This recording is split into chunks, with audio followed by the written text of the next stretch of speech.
So, Pa, what is your take on, like, you know, just the whole entity of the music industry, and about, you know, what is necessary and what is essential to have a great musical career? Well, I don't know a lot about the music industry. All I know is you make a lot of money, you do a lot of drugs, and you end up on songs. But, you know, I don't really, you know a lot about it. But I really do want to get into the industry, not of music, you know, but just the entertainment business part, you know. Yeah. But I feel I have a lot of shit to say, and my therapist said I should talk to people, you know, stop talking to myself. So I got a lot of shit to say, and you know, that's what I want to do. Cause I want to get high too. I want money. But we don't want you on Unsung though, because being on Unsung is not a good thing. Yeah, I know. But shit, I'm 52 now, so by the time I get on Unsung, it's, you know, like I'll be damn near dead. Unsung, you know, Hong Kong, you know, whatever. Would you say that these people that were on Unsung, that, you know, they may not have really thriving careers, or that they may have hit some roadblocks that really have prevented them to be as successful as these artists, you know, that, you know, haven't been on Unsung? That they may have hit some like roadblocks, or they hit more than roadblocks. They hit walls, blocks, rocks, you know. I mean, what about the rocks? They hit rocks, blocks, you know, all that. They hit all that, you know. I mean, hey, when crack came, shit, that came and took a lot. Woo. You know. Well, since you brought up, you know, the whole crack thing, right. When the crack epidemic hit,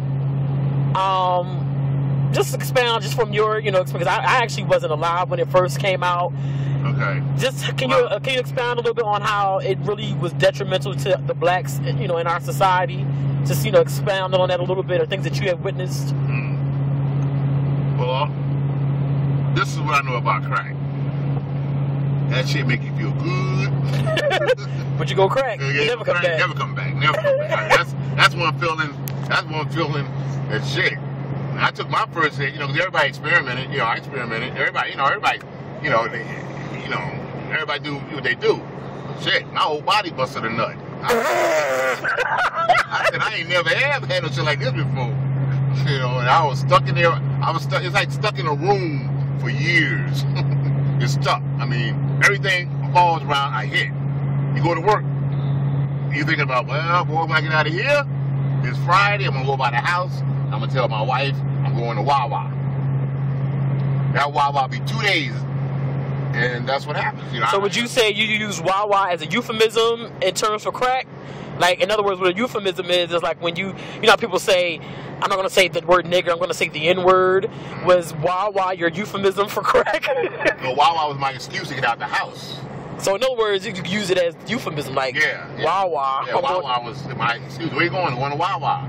You know, after a while, they started saying, yeah, all right. And you come back 2 days later. You know, with nothing from Wawa, no money, and lost weight. You know, I had a great time because I lost weight. It works. It works. It works for you? Yeah, it works for you. Sometimes it don't work for everybody. It worked for me. I had a great time. I felt good. I lost weight. So would you, as a race of people in the black communities, how do you think that it may have had a really severe impact on our community? Well, it had a terrible impact. It's still impacting. They impact now. You know, but they just filtered it in the black community. But if you go down to these cities, you'll see white people that they be in a regular business suit, but had that suit on for damn near 3 weeks. In the cut, smoking their whole entire ass off. So you know, it gets everybody. But they just put it in the black community, you know, to make us look, make it look bad. You can take that same rock and take it up into the suburbs and just wait a year and watch how the suburbs do. You know. So I was watching a movie by the name of Jungle Fever, and I saw how the director Spike Lee really, you know, just went into these areas, not trying to, you know, cover, sugarcoat nothing. He really went into the crack house and really showed a lot of this stuff. Now, you know, of course, I'm young. I've never really experienced, you know, and kind of naive to certain things. But, you know, like, I don't know how. Crack house is good. Yeah. Crack house is good. good. Like, you know, I was really just amazed and mind boggled at, you know, how these things really go down. You know what I'm saying? Like you're saying, like about like these white communities, you know, these things, you know, these people